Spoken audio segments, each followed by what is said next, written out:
நான் கூட யோசிப்பேன், எம்ஜிஆர் அவர்களும் மேடம் ஜெயலலிதா மேடம் அவங்களும் ஒரே வார்த்தையில சொல்லி இந்த திமுகவை காலி பண்ணாங்கல்ல. நான் கூட யோசிப்பேன், ஏன் இவ்வளவு ஹார்ஷா பேசுறாங்க, ஏன் இவ்வளவு ஹார்ஷா அவங்கள திட்டுறாங்கன்னு யோசிச்சது உண்டு. இப்பதானே புரியுது. அவங்க ரெண்டு பேரும் சொன்னதை இப்ப நானும் ரிப்பீட் பண்றேன். திமுக ஒரு தீய சக்தி, திமுக ஒரு தீய சக்தி, திமுக ஒரு தீய சக்தி, திமுக ஒரு தீய சக்தி, தீய சக்தி, தீய சக்தி, தீய சக்தி.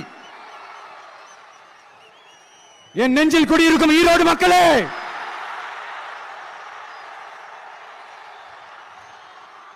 டிவிகே ஒரு தூய சக்தி. எப்படி? டிவிகே ஒரு தூய சக்தி. தூய சக்தி டிவிகேவுக்கும் தீய சக்தி டிஎம்கேவுக்கும் தான் போட்டியே. என்ன முடக்கலாம்னு நினைக்கிறீங்க, ஆனா இந்த சத்தத்தை ஒரு நாள் உங்களால முடக்க முடியாது.